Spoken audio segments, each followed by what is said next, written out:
Shalom saudara-saudara semua. Shalom, shalom semuanya. Puji Tuhan kita masih bisa belajar bersama impromptu. Di pelajaran sekolah sahabat dewasa kita sudah sampai di pelajaran yang ke-12.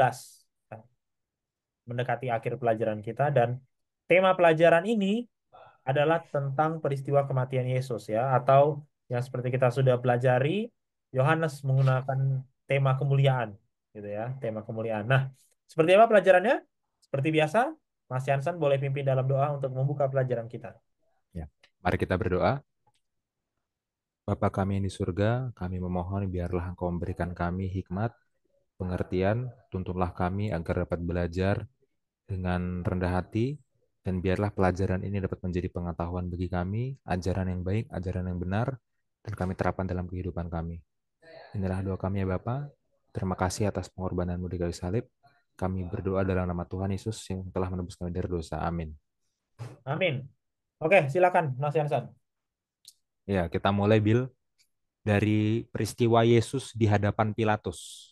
Kita Hmm, buka Yohanes 18 ayat 33 sampai 38. Kita baca 33-nya dulu aja.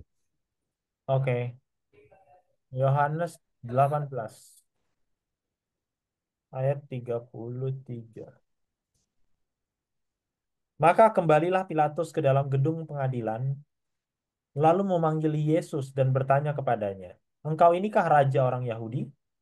Ya, pertanyaan pertama dari Pilatus kepada Yesus. Hmm, Engkau inikah raja orang Yahudi? Apakah engkau raja orang Yahudi? Ya, pertanyaan ini adalah pertanyaan yang penuh dengan makna politik, hmm, gitu ya. Raja. Ngomong-ngomong tentang raja ya, pada waktu Yesus sedang diadili ini ya, itu sudah lama tidak ada raja di antara orang Yahudi. Terakhir yang menjadi raja di antara orang Yahudi itu adalah Herodes Agung, ya, Herodes Agung. Tapi itu waktu zaman kelahirannya Yesus. Jadi udah berselang sekitar 30 tahun. Sejak zamannya Herodes Agung, tidak ada lagi orang yang menjadi raja orang Yahudi. Kenapa? Karena pemerintah penjajah, pemerintah Roma, itu sudah menunjuk gubernur untuk memimpin wilayah jajahannya. Contohnya siapa? Pilatus ini, contohnya. Ya, jadi pemerintah jajahan sudah tidak perlu mengangkat lagi raja dari wilayah jajahannya. Sudah dipimpin oleh gubernur saja. Seperti itu ya. Bagi saudara-saudara yang mau baca keterangan sejarahnya bisa cek di tulisan Josephus ya, seperti biasa ya. Tulisan iya. Josephus, dia adalah sejarawan Yahudi dalam bukunya Antiquities of the Jews. Eh, orang Yahudi pada era kuno. Nah, kira-kira itu. Ya, cek aja di situ.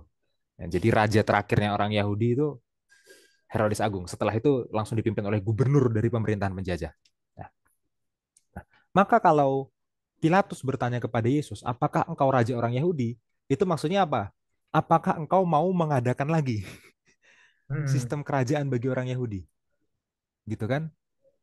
Ya. Apakah engkau mau menjadi raja yang artinya adalah engkau mau mengkudeta Roma? Apakah engkau mau menjadi raja yang artinya adalah apakah engkau mau memimpin pemberontakan politik terhadap pemerintahan kami, pemerintahan Roma, pemerintahan penjajah? Ya, apakah kamu ini seorang mesias politik, seorang mesias militer, ya, yang akan memimpin pasukan bersenjata lengkap untuk menjatuhkan kekaisaran? Ya, ini pertanyaan politik. Engkau inikah raja orang Yahudi? Apakah kamu mau mengkudeta Roma? Kira-kira itu maksud pertanyaannya Pilatus ya.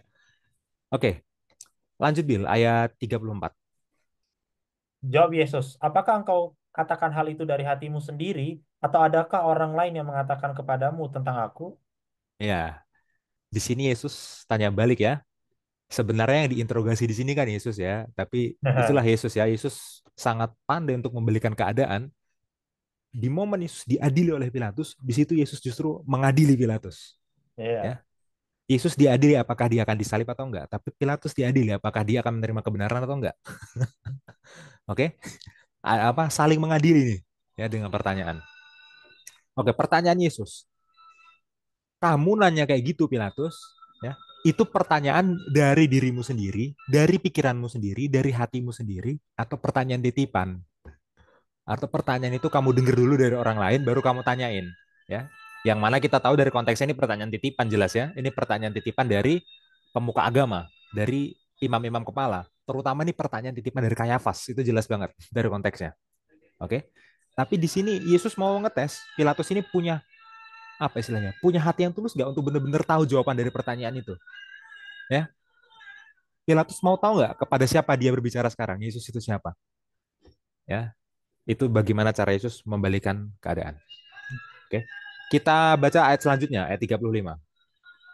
Kata Pilatus, apakah aku seorang Yahudi, bangsamu sendiri dan imam-imam kepala yang telah menyerahkan engkau kepadaku? Apakah yang telah engkau perbuat? Ya, di ayat 35, Pilatus justru menghindar. Apakah aku seorang Yahudi? Maksudnya apa? Aku ini orang Roma. Aku ini bukan orang Yahudi. Aku itu nggak tertarik dengan urusan teologi-teologi Yudaisme. Aku itu nggak tertarik dengan urusan apa konsep Mesias, penggenapan nubuatan mesianik dalam agama Yahudi. Ya, emangnya aku orang Yahudi sampai aku tertarik sama urusan agama kalian? Maksudnya apa? Ya jelas itu bukan pertanyaanku. Ya jelas itu pertanyaannya pemuka-pemuka agama yang ngurusin hal itu, gitu loh. Bagi Pilatus, Pilatus bertanya kayak gini kenapa? Karena dalam makna Mesias dalam agama Yahudi, Mesias itu mengandung gelar raja. Nah, gelar raja itu adalah gelar politik. Jadi, karena hal ini bersinggungan dengan politik, karena konsep Mesias itu bersinggungan dengan hal politik, ya gelar raja tadi, di situ Pilatus jadi tertarik. Ya, di situ menjadi kepentingan Pak Pilatus juga ya. Karena masalah gelar raja ini bisa membahayakan pemerintahan kan gitu kira-kira ya. Tapi secara esensinya sendiri ya, masalah Mesias, masalah apa teologi Yudaisme tentang Mesias gitu itu bukan urusan Pilatus. Emangnya aku orang Yahudi sampai aku tertarik sama hal begituan, gitu ya. Itu maksudnya Pilatus. Oke. Kita lanjut Bil, ayat 36. Oke. Jawab Yesus, kerajaanku bukan dari dunia ini. Jika kerajaanku dari dunia ini, pasti hamba-hambaku telah melawan, supaya aku jangan diserahkan kepada orang Yahudi. Akan tetapi kerajaanku bukan dari sini. Ya, akhirnya Yesus mendefinisikan kekuasaan Yesus sebagai raja itu maksudnya apa. Oke. Sebelum kita jelaskan secara apa, secara lebih teologis, kita buka dulu bahasa aslinya. Hmm, bentar. Yohanes 18 Ayat 36. ayat 36.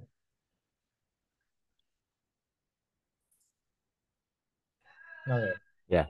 Dikatakan di situ apekriti Yesus. Yesus menjawab, Ibasilia iemi kerajaanku uk estin bukanlah ektu kosmu tutu ya, bukanlah dari dunia ini. Gitu ya. Kerajaanku bukanlah dari dunia ini. Perhatikan kata kerajaan itu dalam bahasa aslinya adalah basilia Hmm. ya, basilia. Nah, Yohanes itu termasuk penulis yang jarang menggunakan kata basilia. Oke. Itu cuma muncul di sini di Yohanes 18 sama Yohanes 3. Jarang sekali. Ya, makanya konsep Yesus sebagai Mesias Raja, Yesus sebagai Raja Davidik itu bukan konsep yang kuat sebenarnya di Injil Yohanes. Itu lebih kuat di Injil Matius. Ya, makanya Injil Matius begitu membuka Injilnya langsung memperkenalkan Yesus dengan inilah silsilah Yesus Kristus, ya, anak Abraham, anak Daud. Ya, di situ Yesus diperkenalkan sebagai keturunan Daud, sebagai Raja Davidik. Gitu. Dan Matius menggunakan kata basilia itu dalam Injilnya 55 kali. Kalau kita baca Injil Matius ada 55 kali kata basilia, kerajaan. Dibandingkan dengan Yohanes yang hanya menggunakan kata itu ya beberapa kali gitu ya dan hanya di dua tempat, Yohanes 3 dan Yohanes 18. Tapi menariknya meskipun itu jarang muncul di dalam Injil Yohanes ya, kita akan melihat di akhir Injil Yohanes di bagian kemuliaan ini ya, Yohanes menunjukkan bahwa tema ini juga ada di Injil Yohanes meskipun bukan yang dominan gitu ya. Oke, sekarang masalah kerajaan Yesus ya. Masalah kerajaan Yesus. Yesus ini membantah kalau kerajaannya ini bersifat politik. Dengan Yesus bilang, kerajaanku bukan dari dunia ini. Berarti dari mana? Dari dunia lain. Bukan dunia lain itu dalam artian mistis ya, bukan ya. Maksudnya dari kerajaan sorga itu maksudnya. Ya, kerajaanku bukan dari dunia ini. Jadi jangan takut, kerajaan Yesus ini bukan saingannya kaisar, bukan memengkudeta Roma. Ya, karena kalau memang kerajaan Yesus itu mau mengkudeta Roma, mau menyaingi kaisar, harusnya sejak awal ya para pengikut Yesus itu sudah terlibat untuk bertempur, untuk berjuang melawan tentara Roma, ya kan? Kata Yesus ya kan, pasti hamba-hambaku telah melawan, ya kan? Nyatanya murid-murid Yesus nggak ada yang melawan, nggak ada yang perang sama pasukan Roma, nggak ada yang berjuang melawan pasukan Roma. Berarti sejak awal memang kerajaan Yesus itu bukan kerajaan yang mau menyaingi Roma, mau mengkudeta Roma, mau melawan kaisar, Hmm. gitu loh. Kemudian saudara akan bertanya, tapi ada kan satu momen di mana murid Yesus melakukan kekerasan terhadap prajurit Roma? Ada dong satu kali, ya. Petrus memotong telinganya Malkus, ada ya. Nah, itu kan sebuah bentuk anarkisme melawan pasukan Roma mau mengkudeta. Saudara ya, waktu Petrus memotong telinganya Malkus, tentara Roma itu satu-satunya momen kekerasan yang dilakukan oleh murid Yesus ya. Di situ Yesus tegur Petrus. Yesus tegur Petrus. Dan Yesus bikin mujizat ya, membuat mujizat. Yesus tempel lagi telinganya si Malkus itu. Artinya Yesus nggak menyetujui tindakannya Petrus untuk melakukan kekerasan terhadap pasukan Roma, bertarung dengan pasukan Roma. Jadi kalaupun Petrus membuat hal seperti itu tuh Petrusnya yang punya ide sendiri gitu loh. Dan itu Ya. ditegur oleh Yesus. Yesusnya sejak awal nggak mau memaksudkan kerajaannya ini untuk mengkudeta Roma. Kerajaannya bukan dari dunia ini, dari dunia lain, dari atas, dari surga. Ya, gitu. Jadi Yesus bilang ke Pilatus, ya ini bukan urusan politik, urusan militer gitu ya Pilatus ya. Kamu salah paham sama kerajaanku. Kira-kira begitu. Oke, kita lanjutkan Bill. Kita baca Ya. ayat 37. Maka kata Pilatus kepadanya, jika engkau adalah raja, jadi engkau adalah raja. Jawab Yesus, engkau mengatakan bahwa aku adalah raja. Untuk itulah aku lahir dan untuk itulah aku datang ke dalam dunia ini. Supaya aku memberi kesaksian tentang kebenaran. Tiap orang yang berasal dari kebenaran mendengarkan suaraku. Ya, di ayat 37 Pilatus mendesak lebih jauh lagi ya. Karena Pilatus itu mencari pengakuan dari Yesus gitu loh. Apakah Yesus mengaku raja kan gitu. Itu yang dia cari kan sebagai apa? Bukti dalam pengadilan. Karena kalau Yesus mengaku raja dari dirinya sendiri itu masih bisa jadi dakwaan. Nah, sementara tadi Yesus bilang kan, kerajaanku bukan dari dunia ini. Oke, kerajaannya bukan dari dunia ini. Oke, kerajaannya bukan mau mengkudeta Roma, tapi tetap kerajaan, tetap raja. Iya dong, secara definisi kan gitu ya. Jadi engkau raja. Jadi kalau gitu tetap raja dong maksudnya. Kira-kira itu maksudnya Pilatus kan? Ya. Dan bagaimana jawaban Yesus itu menarik ya. Engkau mengatakan bahwa aku adalah raja. Ya, jadi maksud Yesus, ya kamu yang bilang, bukan aku. Aku adalah raja itu perkataanmu, bukan perkataanku. Cerdiknya Yesus ya. Yesus tidak menyangkal kalau dia adalah raja. Karena dalam satu sisi memang betul dia adalah raja kan gitu ya. Meskipun bukan memukul Roma ya. Kerajaannya dari atas itu. Betul dia adalah raja. Tapi Yesus nggak membuat pengakuan langsung dari mulutnya sendiri secara eksplisit. Supaya nggak bisa dijadikan bahan dakwaan. Ya, makanya Yesus bilang, kamu yang bilang kalau aku raja, bukan aku. Engkau yang mengatakan kalau aku adalah raja. Itu perkataanmu Pilatus. Itu ya. Nah, kalau di ayat 36, di ayat sebelumnya, Yesus menjelaskan apa yang bukan termasuk kerajaannya. Ya, kerajaannya bukan dari dunia ini. Bukan mau mengkudeta Roma. Bukan mau menyaingi kaisar. Itu ayat sebelumnya. Sekarang Yesus menjelaskan apa yang termasuk kerajaannya. Oke, yang termasuk kerajaannya adalah kebenaran. Kebenaran. Ya, jadi ini adalah kerajaan kebenaran. Ya, seperti itu. Oke, lanjut Bill. Ayat 38a. Kata Pilatus kepadanya, apakah kebenaran itu? Iya, pertanyaan dari Pilatus ya. Kita bisa membaca ini dengan dua dua nada bicara ya, karena dalam teks itu tidak ada nada bicaranya. Oke, jadi Eh, kita bisa membacanya seperti ini. Apakah kebenaran itu? Sebagai seorang yang penasaran, mau belajar, ya, dia bertanya, apakah kebenaran itu? Atau dalam bentuk sinis, apakah kebenaran itu? Apa kebenaran itu?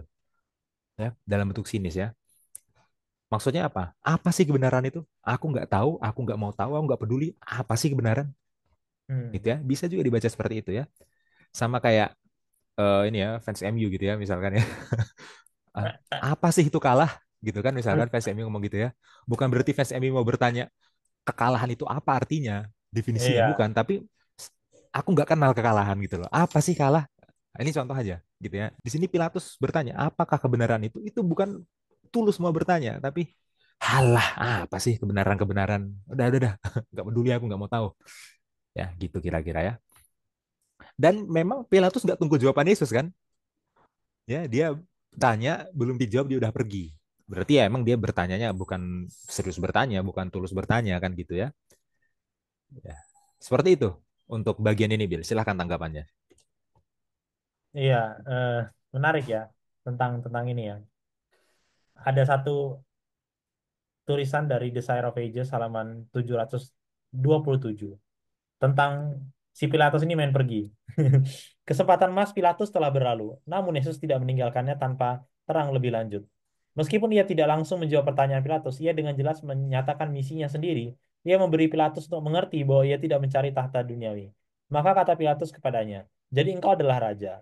Engkau mengatakan bahwa aku adalah raja." Jawab Yesus, "Untuk itulah aku lahir dan untuk itulah aku datang ke dalam dunia ini supaya aku memberi kesaksian tentang kebenaran. Setiap orang yang berasal dari kebenaran mendengarkan suaraku." Kristus menegaskan bahwa firman-Nya sendiri merupakan kunci yang akan membuka misteri bagi mereka yang siap menerimanya. Firman itu memiliki kuasa yang memuji diri sendiri, untuk memuji diri sendiri. Dan inilah rahasia penyebaran kerajaan kebenarannya. Ia ingin Pilatus mengerti bahwa hanya dengan menerima dan menerima kebenaran, sifatnya yang rusak dapat dibangun kembali. Pilatus memiliki keinginan untuk mengetahui kebenaran. Pikirannya bingung. Ia dengan penuh semangat memahami perkataan juru selamat dan hatinya tergerak oleh kerinduan yang besar untuk mengetahui apa sebenarnya kebenaran itu dan bagaimana ia memperolehnya. Apakah kebenaran itu, tanyanya. Namun ia tidak menunggu jawaban. Keributan di luar mengingatkannya pada kepentingan masa kini. Ya ini ya, Hmm. bagian terakhir ini ya. Ad- Pada akhirnya dia meremehkan, dia nggak menunggu jawaban itu. Keributan di luar itu maksudnya siapa? Ya itu para pemuka agama yang meminta Yesus untuk disalibkan. Ya, mengingatkannya pada kepentingan masa kini. Eh, Dalam bahasa Inggrisnya itu bagus ya. Kepentingan masa kini itu sebenarnya apa ya? Electricity in the air sebenarnya. Jadi ada sesuatu yang mendesak dia untuk membuat sebuah keputusan. Jadi dia tidak bisa menganalisa dalam tanda kutip Yesus pada lebih ekstensif gitu ya. Dan mungkin itulah alasannya akhirnya nada apakah kebenaran itu jadi nada meremehkan gitu kan. Karena bagi dia ya untuk apa aku tahu itu bukan urusanku, itu satu. Atau mungkin dia nggak mau ribet juga. Ini orang ngapain sih udah teriak-teriak dia nggak mau pusing kan. Karena itu bukan urusanku juga sekali lagi. Jadi dia ingin tahu Yesus ini kenapa mungkin di sebegitu besarnya desakan untuk menyalibkan dia dan tadi Mas Yansen sudah menjelaskan ada apa namanya ada kesinggungan juga antara dia dan urusan raja-raja ini tapi di saat yang sama dia nggak mau repot juga gitu ya di saat yang sama dia nggak mau repot juga sehingga akhirnya ya dia meremehkan kebenaran itu dia meremehkan arti kebenaran itu dan dia tidak menunggu jawaban Yesus ya. Dia tidak menunggu. Ellen G. White juga bilang, namun dia tidak menunggu jawaban. Gitu kan. Artinya, apakah mungkin apabila dia menunggu diberikan jawaban? Ya mungkin saja.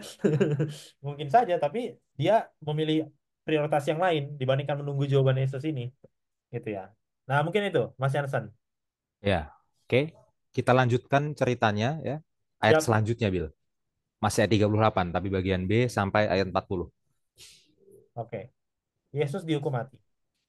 Sesudah mengatakan demikian, keluarlah Pilatus lagi mendapatkan orang-orang Yahudi dan berkata kepada mereka, "Aku tidak mendapati kesalahan apapun padanya. Tetapi pada kamu ada kebiasaan bahwa pada Paskah aku membebaskan seorang bagimu. Maukah kamu supaya aku membebaskan raja orang Yahudi bagimu?" Mereka berteriak pula, "Jangan diam, melainkan Barabas. Barabas adalah seorang penyamun."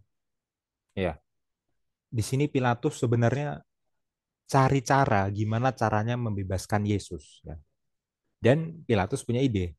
Ada kebiasaan membebaskan seorang tahanan pada saat Paskah, ya kan? Hmm. Konteksnya ini terjadi pada saat Paskah, oke?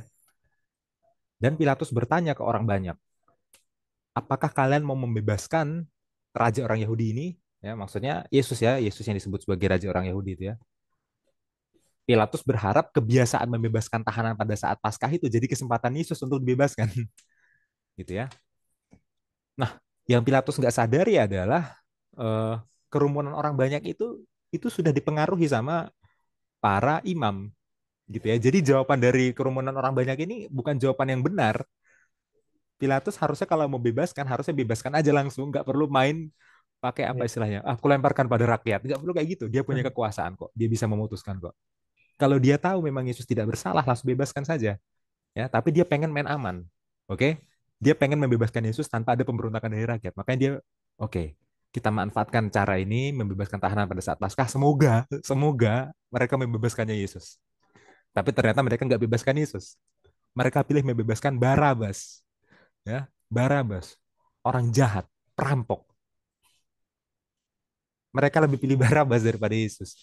Ini di luar ekspektasi Pilatus ini. Gitu ya. Iya. Oke, lanjut Bill. Eh, Yohanes 19 ayat 1 sampai 5. Yohanes 19 ayat 1 sampai 1 5. sampai 5. Lalu Pilatus mengambil Yesus dan menyuruh orang menyesah dia. Prajurit-prajurit menganyam sebuah mahkota duri dan menaruhnya di atas kepalanya. Mereka memakaikan dia jubah ungu. Dan sambil maju ke depan mereka berkata, "Salam, hai Raja orang Yahudi." Lalu mereka menampar mukanya.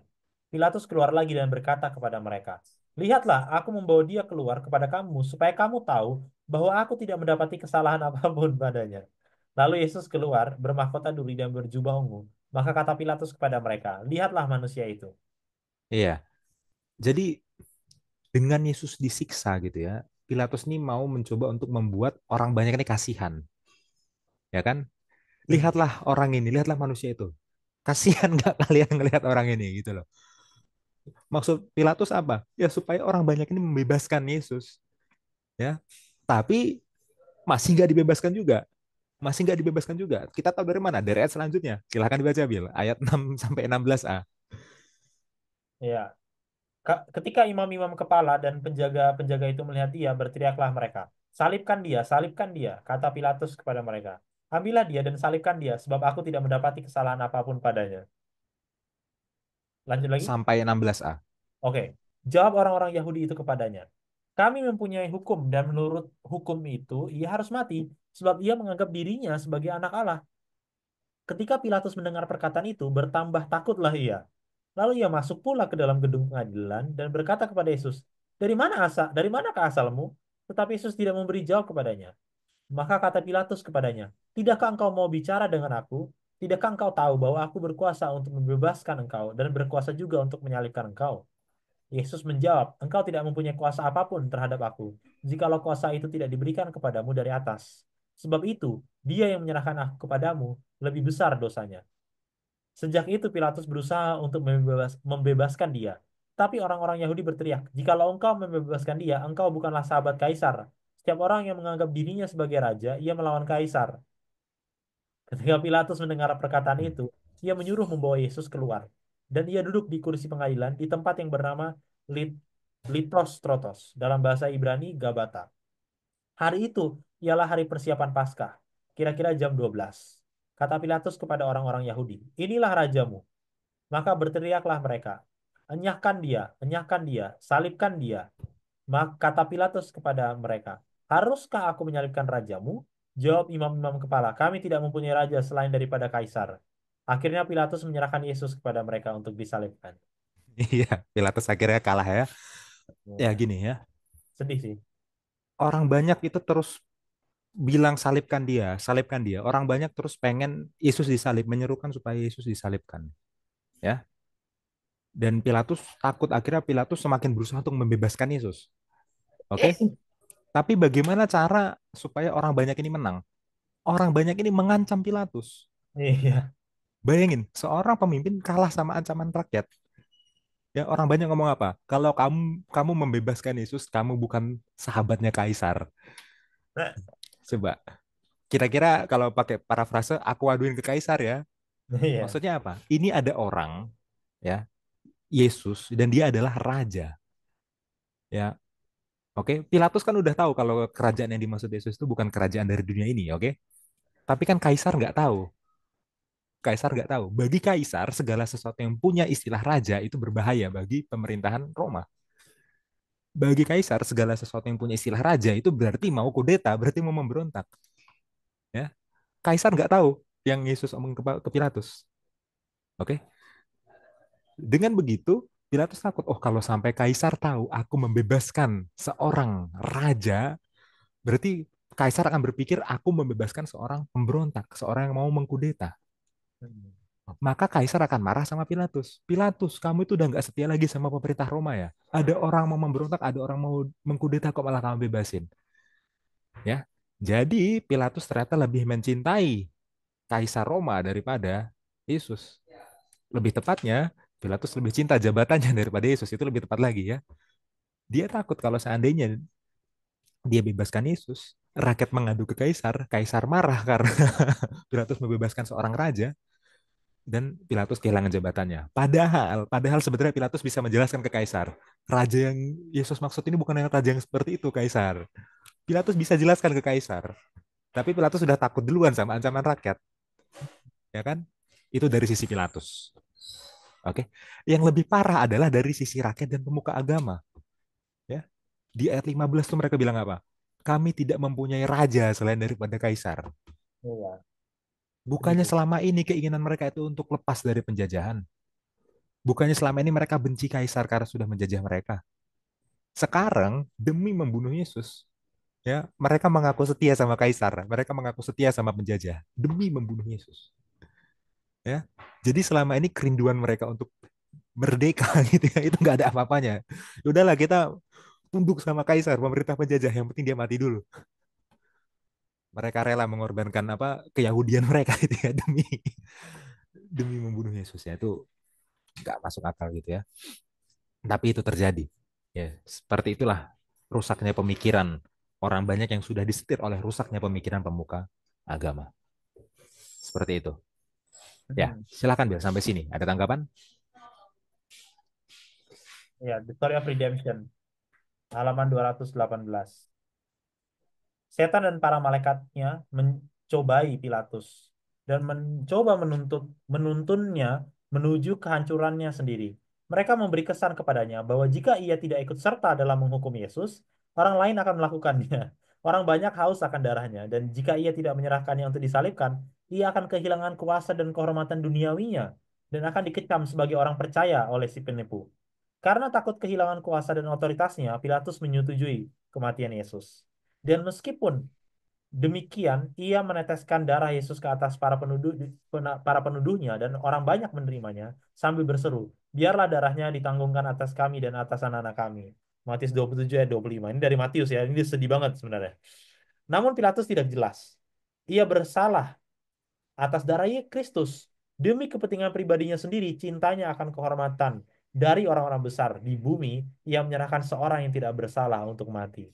Nah, itu sekali lagi ya, demi jabatannya dia menyerahkan seorang yang tidak bersalah untuk mati, dan dia tahu bahwa Yesus tidak bersalah karena dia sendiri yang bilang tadi ya. Hmm. 3 kali dia bilang. Iya, menemukan. Tapi ya dari sini, dari nggak perlu lah jadi orang pintar untuk baca aja interaksi dia dan rakyat, dia lama-lama tuh kestir sendiri ya.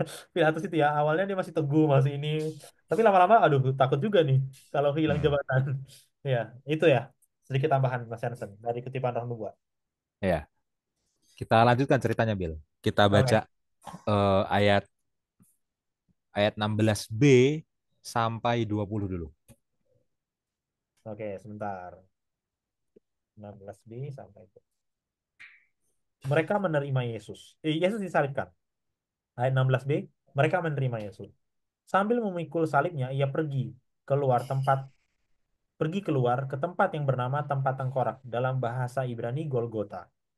Dan di situ ia disalibkan mereka, dan bersama-sama dengan dia disalibkan juga dua orang lain, sebelah menyebelah.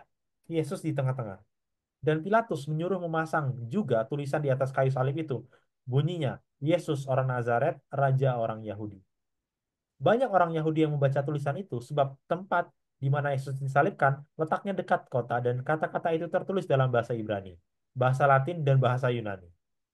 Iya, kita sebelum kita bahas apa secara ini ya, secara teologi, kita coba lihat dulu secara linguistik dan secara sejarah ya.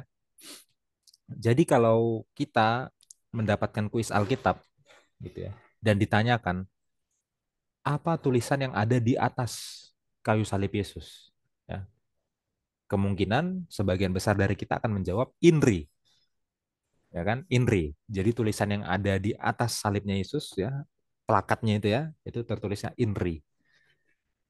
Sebenarnya dari mana kita dapat eh, kata INRI itu ya? Tolong Bill tampilkan sebuah lukisan yang tadi saya sudah kirim ke Bill ya. Ya.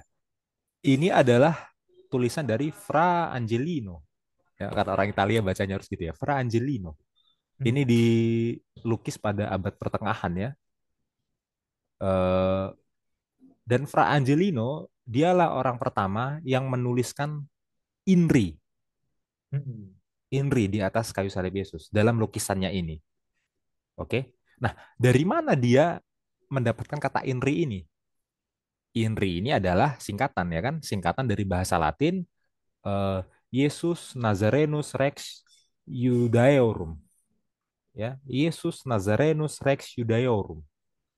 Oke, Yesus I Nazarenus and Rex R Judaeorum I gitu ya, disingkat menjadi INRI.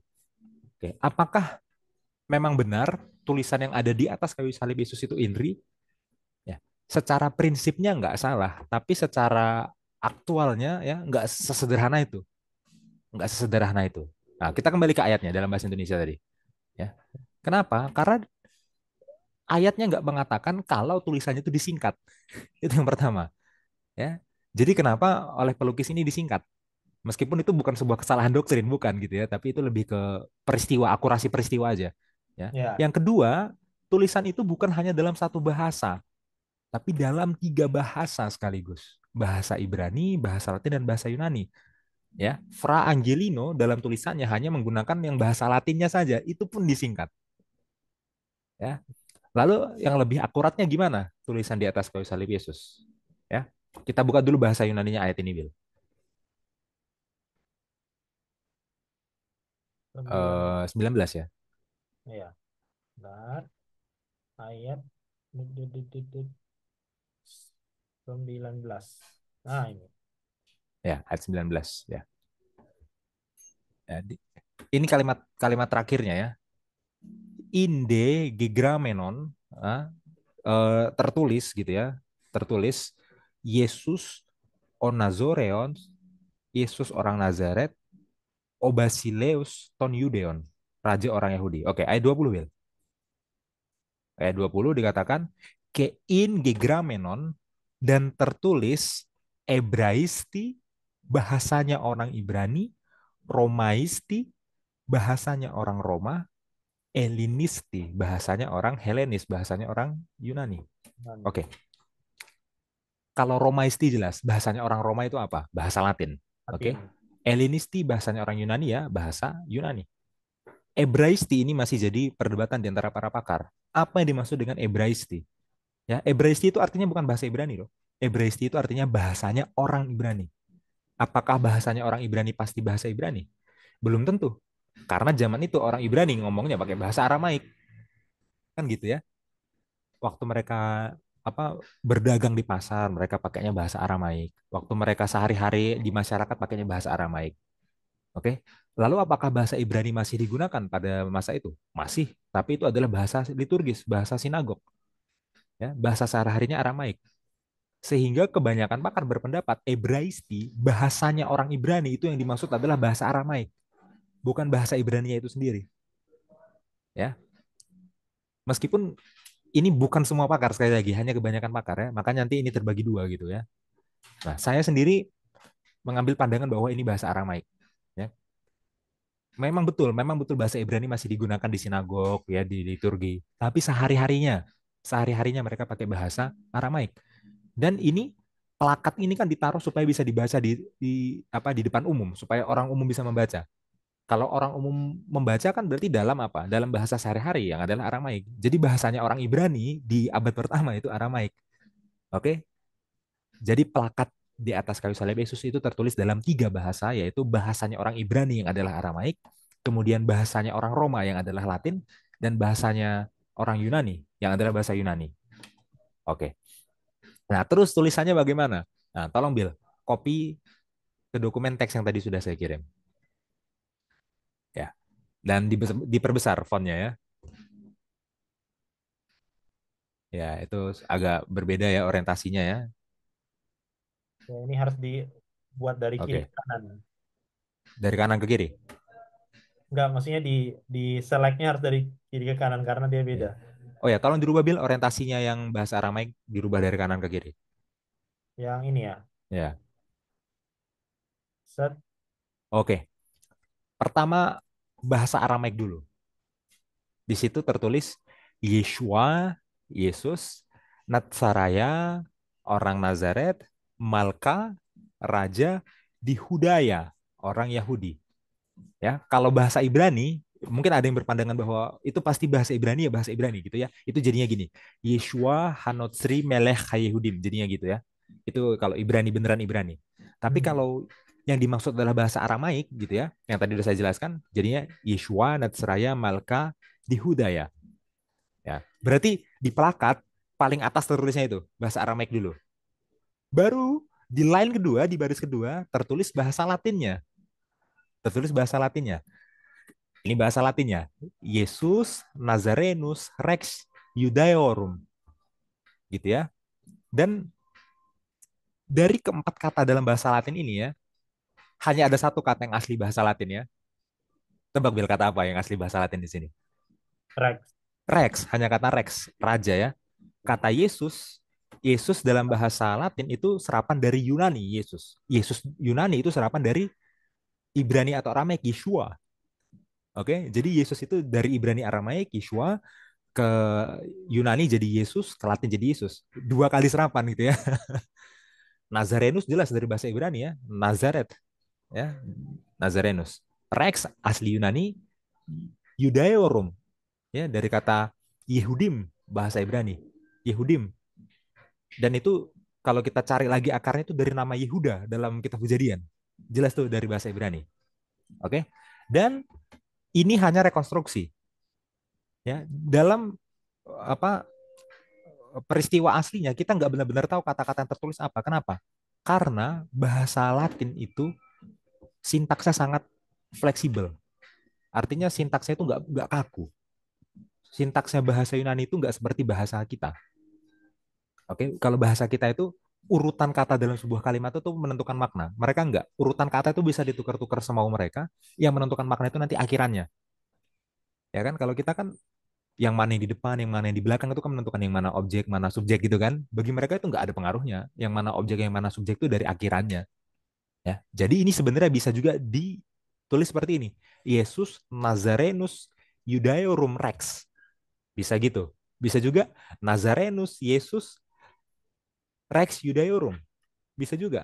Bahkan bisa juga Rex Judaeorum Yesus Nazarenus. Bisa juga gitu ya. Tapi kenapa kita pilih yang ini? Karena ini mengikuti sintaksnya, mengikuti urutan katanya yang bahasa Yunaninya. Ya, mengikuti Injil Yohanes ya. Kita asumsikan urutan katanya sama dengan bahasa Yunani Injil Yohanes. Meskipun bahasa Latin tuh harusnya bisa lebih fluid lagi. Ya gitu. Lalu itu line pertama bahasa Aramaik, baris pertama, baris kedua bahasa Latin, baris ketiga bahasa Yunani. Ya, ini kemungkinan besar sama dengan yang ditulis oleh Injil Yohanes ya. Karena Injil Yohanes bahasa Yunani. Jadi harusnya ini sama ya. Yesus o Nazareos, Yesus orang Nazaret, o Basileus, Raja ton Yudeon, raja orang Yahudi. Ya, tapi lagi-lagi di realitanya ini nggak sesederhana ini karena zaman itu orang menulis pakai huruf besar semua. Bahasa Yunani yang kita tulis di sini itu udah ada huruf besar huruf kecil. Yang kedua mereka menulis tanpa spasi. Nah, jadi kalau kita mau bikin sebuah lukisan ya, bikinlah satu plakat di atas salib Yesus dengan tiga baris. Baris pertama dari kanan ke kiri, bahasa Aramaik. Baris kedua, bahasa Latin gitu ya. Ikuti aja sintaksnya ini nggak apa-apa. Baru baris ketiga, bahasa Yunani tapi tulis pakai huruf besar semua dan tanpa spasi. Seperti itulah kemungkinan bentuk plakat di salib Yesus ya. Itu. Jadi nggak mungkin ada orang yang tidak tahu tulisan ini. Iya, tiga Ya, bahasa. Mhm. bahasa sehari-harinya orang Yahudi, bahasa Aramaik, bahasa sehari-hari mereka dipakai di situ. Bahasanya pemerintah penjajah dipakai, bahasa Latin, dan bahasa internasional saat itu, bahasa Yunani dipakai. Semua orang pasti tahu tulisan ini dan ini pasti jadi hot topic di seluruh kota. Jadi pembahasan di seluruh kota. Viral kalau istilah zaman sekarang ya, walaupun nggak pakai medsos ya. Karena dulu viral tuh dari mulut ke mulut ya. Ya, seperti itu. Lanjut, Bill. 21 sampai 22. Oke. Maka kata imam-imam kepala orang Yahudi kepada Pilatus, "Jangan engkau menulis raja orang Yahudi, tapi bahwa ia mengatakan aku adalah raja orang Yahudi." Jawab Pilatus, "Apa yang kutulis tetap tertulis." Ya, eh, para imam-imam kepala pemuka agama nggak mau ditulisnya kayak gitu. Ya, nggak mau. Inilah Yesus raja orang Yahudi. Nggak mau. Karena itu jadi bentuk pengakuan terhadap Yesus sebagai raja jadinya. Hmm, Mereka pengennya tulisannya itu adalah Yesus yang ngaku-ngaku. iya. Ya, mereka nggak mau tulisan itu mengakui Yesus sebagai raja. Nggak. Harus Yesus yang ngaku-ngaku. Jadi bukan raja orang Yahudi, tapi dia bilang aku adalah raja orang Yahudi. Ya, kalau dalam bahasa Ibrani berarti jadinya Hu Amar, Hu Amar Ani Melech Hayhudim. Harusnya jadi gitu. Kalau Aramaiknya saya nggak tahu gimana, tapi Ibraninya gitu. Kalau Latinnya juga saya nggak tahu, tapi kalau Yunaninya harusnya jadi Ipen, Ipen, Ego Basileus ton Yudeon. Nah, jadi gitu. Ipen dia berkata, Ego akulah Basileus ton Yudeon, akulah raja orang Yahudi. Jadi harus ada keterangan bahwa Yesus yang aku ngaku, Yesus yang bilang, ya. Tapi di sini Pilatus tiba-tiba jadi tegas lagi ya. Kenapa nggak dari tadi tegas yang gitu ya? Di sini dia jadi tegas lagi. Apa yang kutulis tetap tertulis, ya. Di sini tulisan Pilatus jadi saksi bisu meskipun tidak sengaja ya, meskipun tidak sengaja, tapi jadi saksi bisu yang mengakui bahwa Yesus memanglah raja orang Yahudi. Iya. Tidak sengaja, tapi itu terjadi. Ya, akhirnya ada pengakuan bahwa Yesus mati memang sebagai Mesias, sebagai Raja Davidik itu. Yesus mati dalam kemuliaannya sebagai Raja. Ya, disinilah momen yang menunjukkan bahwa salib itu adalah tempat kemuliaan. Salib itu adalah tahtanya sebagai Raja, secara tidak langsung. Ya, meskipun niat Pilatus bukan untuk itu gitu, tapi secara tidak langsung jadi seperti itu maknanya. Jadi pengakuan. Ya. Dan satu kutipan yang sangat indah ya, yang diinspirasikan oleh Tuhan melalui Nyonya Ellen G. White, dikutip di pelajaran sekolah Sabat hari Selasa, paragraf 2. Ya, tolong dibacakan, Bill. Suatu kuasa yang lebih tinggi daripada Pilatus atau orang Yahudi telah memberi petunjuk tentang penempatan tulisan itu di atas kepala Yesus. Dalam kebijaksanaan Allah, hal itu akan menggugah pikiran, serta penyelidikan akan kitab suci. Ellen G. Ya, White, Alfa dan Omega, jilid 6, halaman 397. Roh Kuduslah yang menuntun Pilatus untuk bersikeras gitu ya. Karena dengan ada tulisan seperti itu, orang yang membaca di seluruh kota akan penasaran dan akhirnya akan belajar. Raja orang Yahudi, apa Oke. maksudnya? Ya, Iya. akhirnya mereka mau nggak mau akan belajar nubuatan tentang Mesias sebagai Raja Davidik, Mesias sebagai Raja keturunan Daud, mau nggak mau. Ya, yang itu sebenarnya lebih dijelaskan di Injil Matius memang, tapi ya Injil Yohanes di akhir merangkum itu dengan singkat ya tema itu ya. Dari awal kita nggak melihat tuh Yohanes memperkenalkan Yesus sebagai raja gitu, nggak seperti Matius, tapi di akhir tiba-tiba dijejeli, oh ya raja.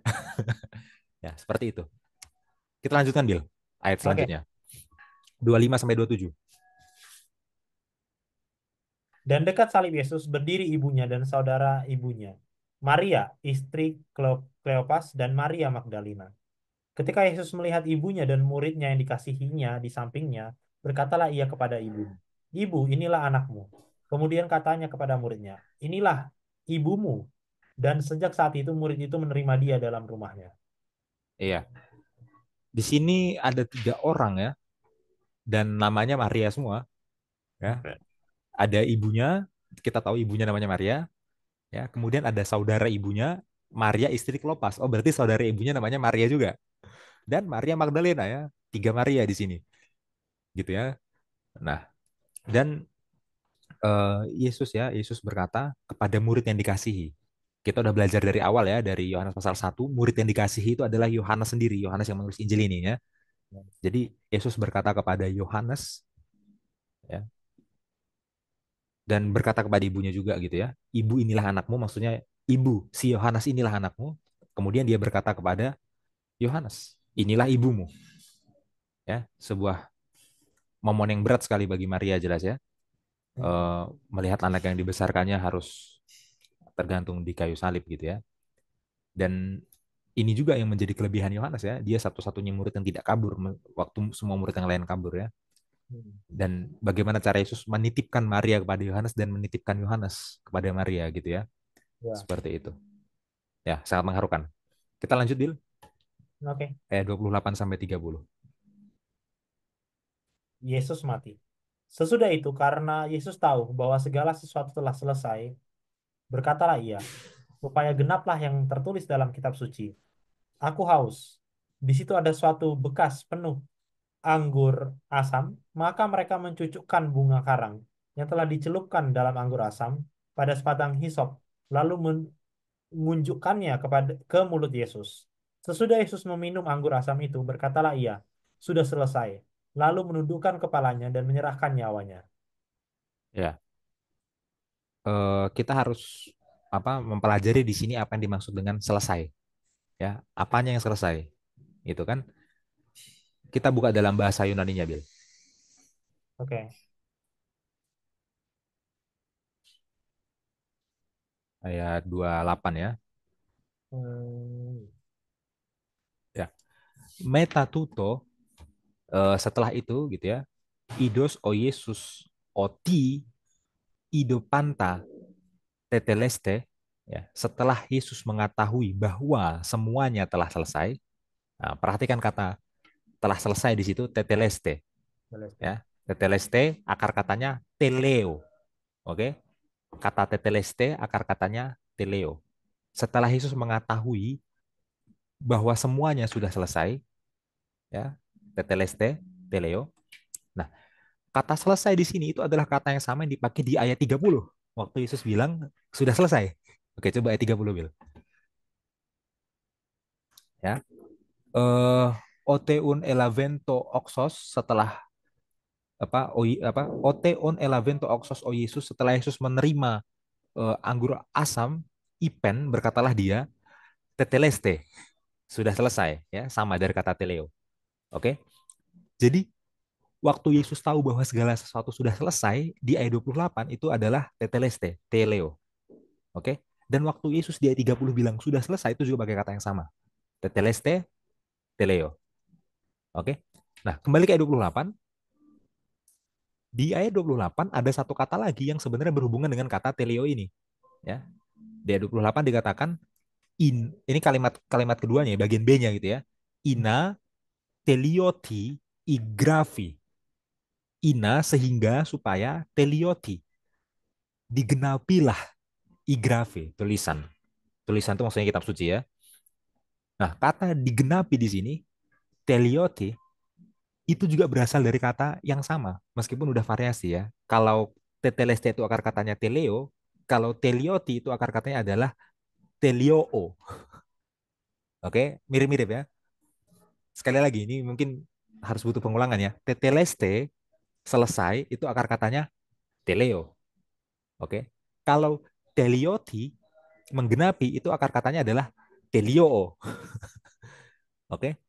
Jadi dari penjelasan bahasa Yunani ini kita tahu waktu Yesus tahu bahwa ini sudah selesai dan waktu Yesus bilang sudah selesai, yang dimaksud sudah selesai itu apa?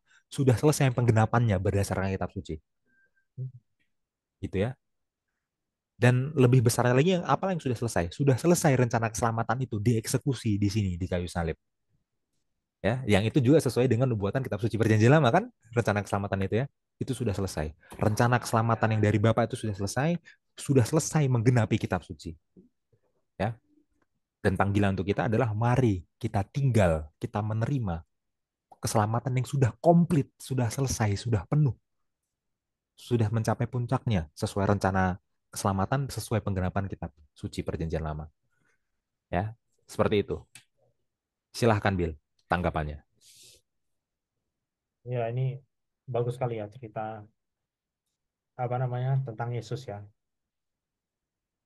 Dikatakan seperti ini ketika dia bilang sudah selesai. The Story of Redemption halaman 226. Dalam keheningan, orang-orang menunggu akhir dari pemandangan yang menakutkan ini. Itu Yesus mati ya. Tiba-tiba kegelapan terangkat dari salib dan dengan suara trompet yang jelas yang tampaknya bergema di seluruh ciptaan, Yesus berseru, sudah selesai. Ya Bapa, ke dalam tanganmu kuserahkan nyawaku. Ini dari Lukas 23 ayat 46. Sebuah cahaya mengelilingi salib dan wajah juru selamat bersinar dengan kemuliaan seperti matahari. Dia kemudian menundukkan kepalanya di dadanya dan mati. Yesus tidak menyerahkan nyawanya sampai dia telah menyelesaikan pekerjaan yang harus dia lakukan. Ada sukacita di surga bahwa anak-anak Adam sekarang dapat melalui kehidupan yang taat akhirnya ditinggikan ke hadirat Allah. Setan dikalahkan dan tahu bahwa kerajaannya telah hilang. Hmm. Ya, jadi ya inilah jaminan keselamatan itu ya. Setan saya tahu di momen itu dia akan dikalahkan. Ini tinggal menunggu penghakiman aja. Ya, dia tahu dia sudah kalah sebenarnya. Cuma ini menunggu penghakimannya dan pada akhirnya kan dia akan musnah. Nah, pertanyaannya bagaimana dengan kita? Gitu kan? Tadi sebuah panggilan ya Mas Yansen berikan. Mari kita menerima keselamatan yang sudah final ini. Tidak bisa diganggu gugat lagi. Sesuai rencana dari Tuhan sendiri. Dan dia melakukannya dengan penuh penderitaan ya. Tapi penderitaan itu akhirnya mencapai kemuliaan. Nah, itulah tema Yohanes ya. Penderitaan Yesus itu adalah kemuliaan. Dan kemuliaan itu harus kita terima ya. Harus kita terima sebagai orang Kristen. Mungkin itu Mas Yansen. Ya, oke, lanjut lagi Bill. Sekarang kita nggak mungkin mengakhiri cerita ini dengan kematian Yesus ya. Karena Ya, kalau Yesus mati saja untuk menebus kita, nggak ada lanjutannya lagi. Ya, kata Paulus itu semuanya sia-sia. jadi ya, ngapain? Ya, maka yang nggak kalah penting adalah setelah Yesus mati, Yesus bangkit, gitu ya. Kita lanjutkan kisah kebangkitannya, kita baca Yohanes 20 Ya, ayat 1 sampai 10. kebangkitan Yesus. Pada hari pertama minggu itu, pagi-pagi benar, ketika hari masih gelap, pergilah Maria Magdalena ke kubur itu, dan ia melihat bahwa batu telah diambil dari kubur. Ia berlari-lari mendapatkan Simon Petrus dan murid yang lain yang dikasihi Yesus, dan berkata kepada mereka, Tuhan telah diambil orang dari kuburnya, dan kami tidak tahu di mana ia diletakkan. Maka berangkatlah Petrus dan murid yang lain itu ke kubur. Keduanya berlari bersama-sama. Tetapi murid yang lain itu berlari lebih cepat daripada Petrus, sehingga lebih dahulu sampai di kubur. Ia menjenguk ke dalam dan melihat kain kapan terletak di tanah. Akan tetapi ia tidak masuk ke dalam. Maka datanglah Simon Petrus juga menyusul dia dan masuk ke dalam kubur itu. Ia melihat kain kapan terletak di tanah. Sedang kain peluh yang tadinya ada di kepala Yesus tidak terletak dekat kain kapan itu, tetapi agak di samping di tempat yang lain dan sudah tergulung. Maka masuklah juga murid yang lain, yang lebih dahulu sampai di kubur itu, dan ia melihatnya dan percaya. Sebab selama itu mereka belum mengerti isi kitab suci yang mengatakan bahwa ia harus bangkit dari antara orang mati. Lalu pulanglah kedua murid itu ke rumah. Ya, ya ini ada Maria Magdalena pertama ya. Dia adalah salah satu yang datang lebih awal ke kubur Yesus. Oke, waktu Maria Magdalena datang ke kubur, dia lihat eh, batunya diambil. Ya, Maria Magdalena itu berpikirnya adalah kalau batunya diambil, gitu ya, dan kuburnya kosong, berarti mayat Yesus dicuri. Itu pemikiran Maria Magdalena, ya. Yang jelas itu pemikiran yang tidak tepat, oke? Lalu Maria Magdalena memutuskan untuk cerita. Cerita ke siapa? Cerita ke eh, Petrus ya. Cerita ke Petrus dan cerita ke murid yang lain. Nah, lagi-lagi murid yang lain yang dimaksud di sini adalah Yohanes ya. Kita udah pelajari dari Yohanes pasal 1 itu ya. Oke. Begitu Yohanes dan Petrus mendengar ceritanya Maria Magdalena ini, mereka langsung lari ke kubur. Ya, di situ ada keterangan dari Yohanes kalau Yohanes larinya lebih cepat ya. Nah, itu yang sangat unik ya itu subjektivitas Self Yohanes reward. ya. Ya, mungkin dia mau dapat medali gitu ya untuk lomba lari ya, mungkin ya.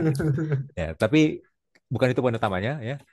Poin utamanya adalah waktu sampai ya setelah Yohanes nyampe duluan, oke gitu ya kita tahu begitu sampai Yohanes melihat gitu. Oh, ada kain gitu. Ada kain, tapi Yohanes nggak masuk. Yohanes nggak masuk ke kubur. Petrus meskipun nyampainya belakangan, kalah lari, Petrus masuk. Petrus masuk ya. Dan Petrus melihat memang kain kafannya ada di situ, kain peluhnya di situ ya, dan baik kain kafan maupun kain peluhnya itu tergulung terlipat rapi. Tergulung terlipat rapi. Itu sebuah poin ya. Nah, setelah Petrus masuk, baru Yohanes masuk.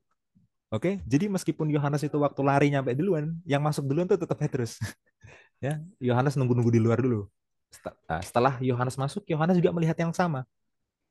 Dia lihat ada kain kafan tergulung terlipat rapi, dia melihat juga kain peluh tergulung terlipat rapi dan letaknya udah nggak bersatu lagi, udah di pojokan istilahnya gitu kan, udah di pojokan. Berarti apa? Udah ada yang mindah-mindahin kan gitu ya? Udah ada yang mindah-mindahin.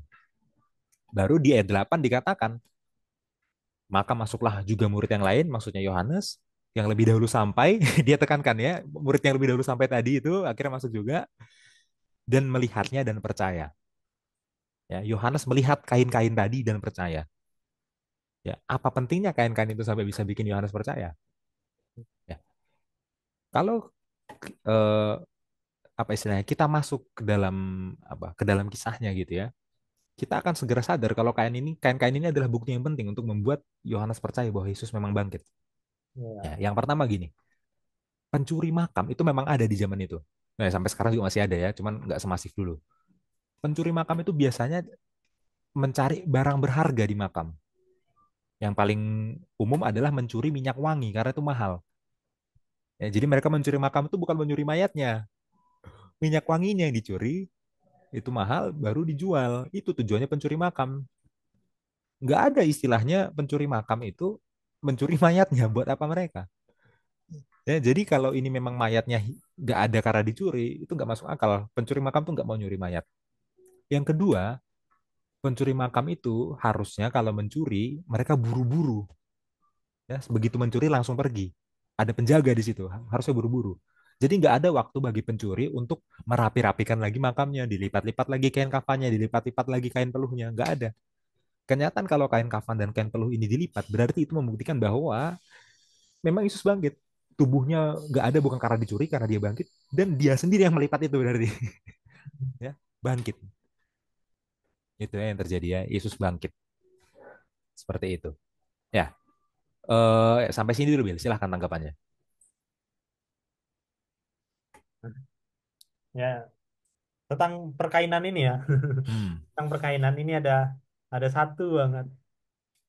Ya, dulu saya pernah baca ini ya, karena ini di Desire of Ages dan ini yang digunakan oleh mama saya untuk kepada saya untuk membereskan ini ya, membereskan apa tempat kamar. tidur. Ya. Para murid Yesus, bergegas Yesus ke saja waktu makam. bangkit beres-beres ya gitu ya. Iya. Tapi tahunya dari mana ini? Waktu itu dia pernah baca ini ya, di Alpha dan Omega. Kita baca. Para murid bergegas ke makam dan menemukannya seperti yang dikatakan Maria. Mereka melihat kain kafan dan serbet, tetapi mereka tidak menemukan Tuhan mereka. Namun, bahkan di sini ada kesaksian bahwa dia telah bangkit. Kain kafan tidak dibuang sembarangan, tetapi dilipat dengan hati-hati, masing-masing di tempatnya sendiri. Yohanes melihat dan percaya. Dia belum mengerti kitab suci bahwa Kristus harus bangkit dari antara orang mati. Tapi sekarang dia ingat kata-kata juru selamat yang menubuatkan kebangkitannya. Kristus sendirilah yang telah meletakkan kain kafan itu dengan sangat hati-hati. Ketika malaikat yang perkasa itu turun ke makam, dia ditemani oleh malaikat lain yang bersama rombongan yang telah menjaga tubuh Tuhan. Ketika malaikat dari surga menggulingkan batu, malaikat yang lain masuk ke dalam makam dan membuka kain kafan dari tubuh Yesus. Tetapi tangan juru selamatlah yang melipat masing-masing dan meletakkannya di tempatnya. Di hadapannya yang menuntun bintang dan atom, tidak ada yang tidak penting. Keteraturan dan kesempurnaan terlihat dalam semua pekerjaannya. Itu ya.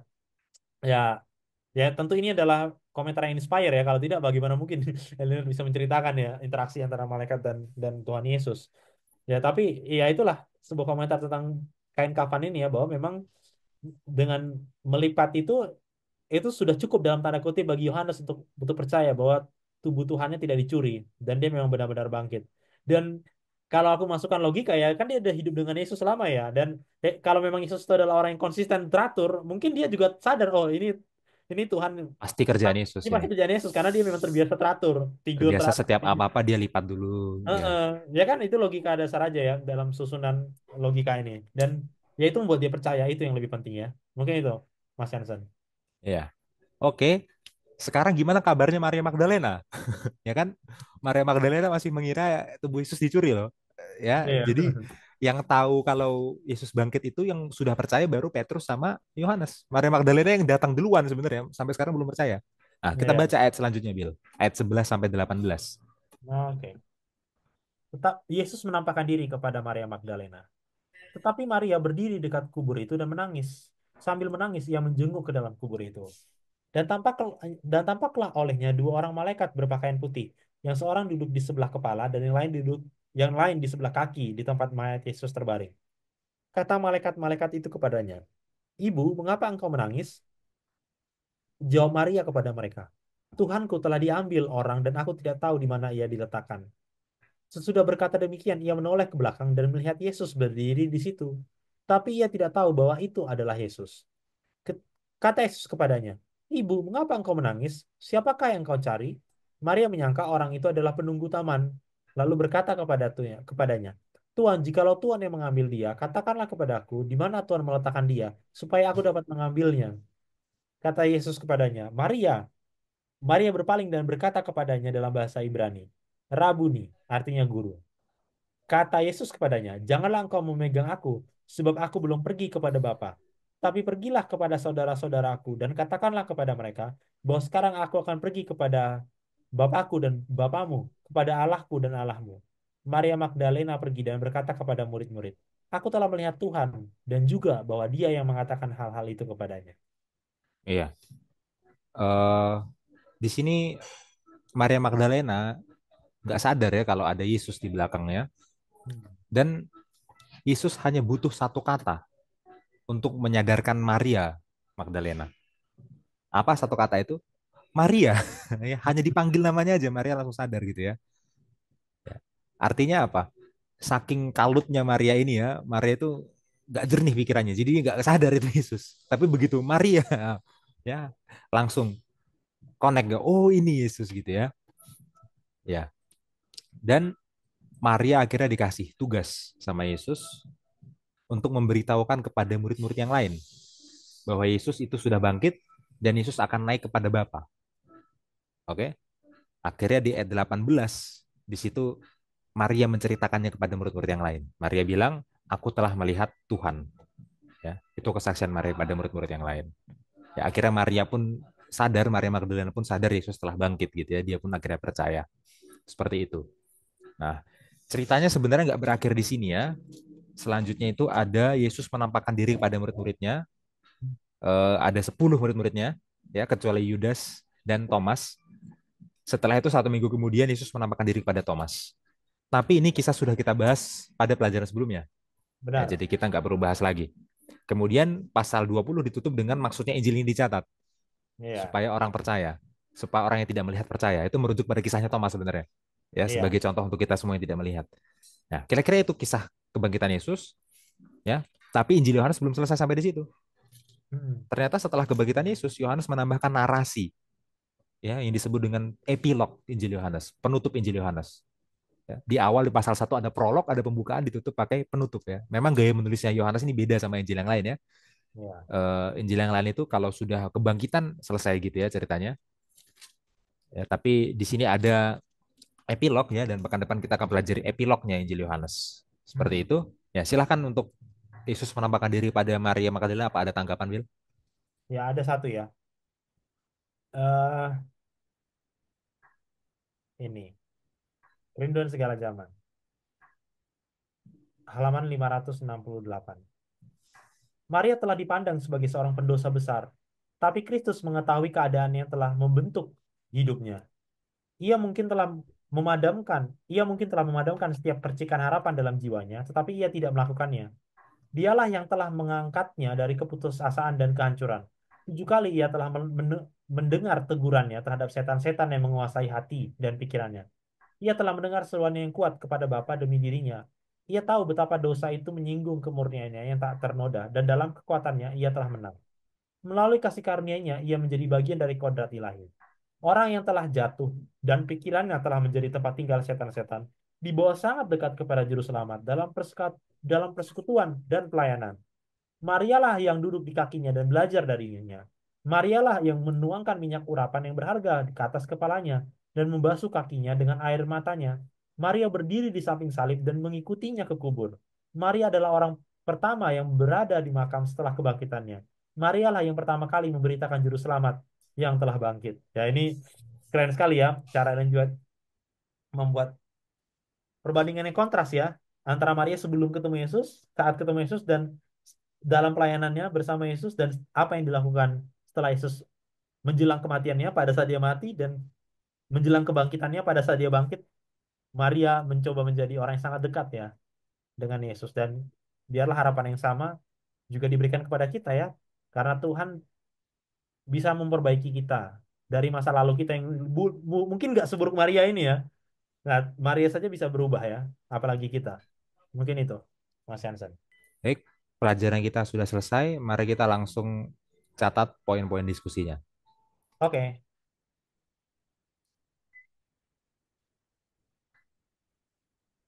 Ya, ya, yang pertama adalah ini ya, waktu Yesus diadili Pilatus, percakapan satu lawan satu antara Yesus dan Pilatus ya, itu penting ya. Eh ya, poin utamanya dari percakapan itu adalah kerajaan Yesus itu apa sih? Itu kan poin utamanya ya. Kerajaan Yesus itu bukan mau mengkudeta Roma, tapi itu adalah kerajaan kebenaran. Ya, itu. Oke. Lalu nanti sebagai jembatannya, sebagai jembatan menuju pasal selanjutnya, ya, di situ jelaskan sedikit tentang perkataan Pilatus. Apa itu kebenaran? Ya, itu sebagai penghubung ya. Karena setelah itu Pilatus langsung keluar kan, dan itu langsung masuk ke bagian selanjutnya kan. iya. Ya, apa itu kebenaran? Oke, lanjut. Nomor dua, nomor dua kita coba baca ceritanya. Ya, itu ayatnya banyak, jadi nggak bisa terlalu detail untuk membahas semua ayatnya. Tapi jelaskan bagaimana eh, Pilatus sadar kalau Yesus tidak bersalah, berkali-kali mencoba untuk membebaskan Yesus dengan berbagai cara, tapi akhirnya dia takut kehilangan jabatannya. Ya, itu dari sisi Pilatus. Dari sisi para pemuka agama, ya, mereka mau lebih berpihak ke penjajah asalkan Yesus mati. Nah, artinya baik Pilatus maupun pemuka agama dan orang banyak juga ya, orang banyak ini kan disetirnya sama pemuka agama ya. Jadi itu jadi satu paket ya. Dua-duanya melakukan kesalahan di sini ya, dua pihak ini ya. Itu.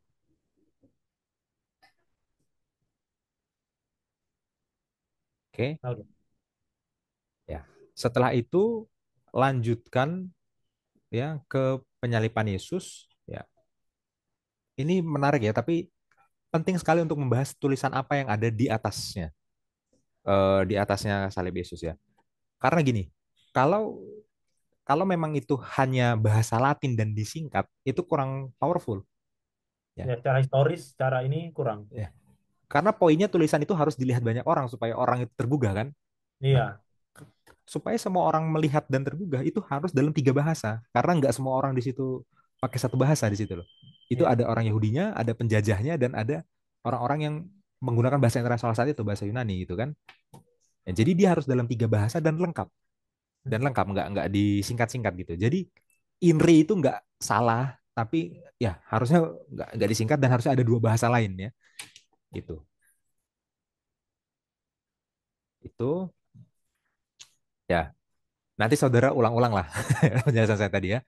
Eh, Iya. Saudara juga bisa misalkan saudara screenshot misalnya tulisannya terus sampaikan di apa diskusi sekolah sahabat masing-masing atau pakai papan tulis gitu ya untuk tulis tulisan itu gitu ya atau share screen atau misalkan taruh di LCD ya tapi itu penting sekali untuk melihat ada tiga itu tiga baris dan tiga bahasa dan kenapa kenapa para pemuka agama tidak mau tulisannya seperti itu ya kan Hmm.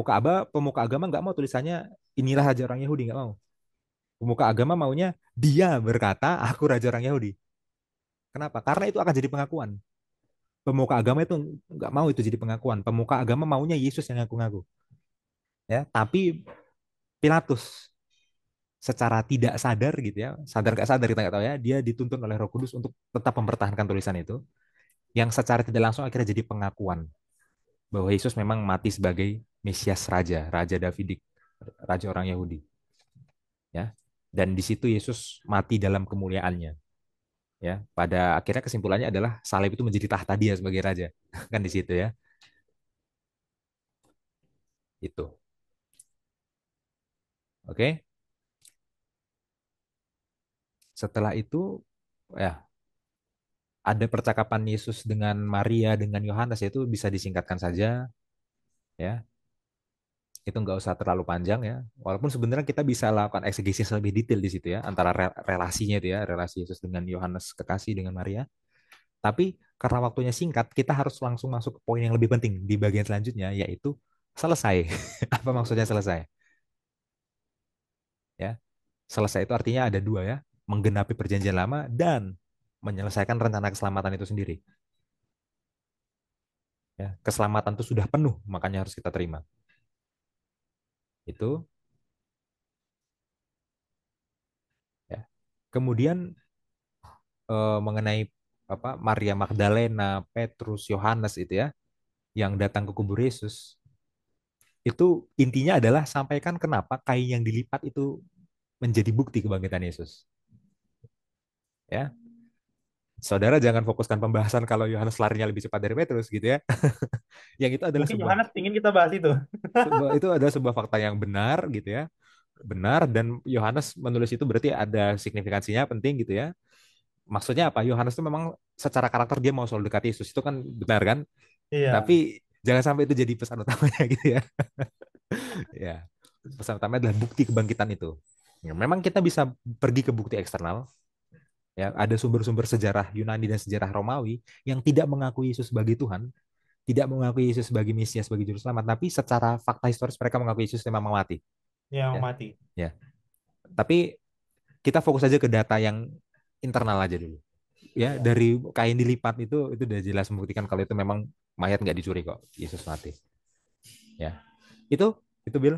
Silahkan kalau mau ditutup. Iya, jadi pelajaran sekolah sahabat kita sudah selesai, saudara-saudara semua. Ya, ini pelajaran yang sangat bagus ya.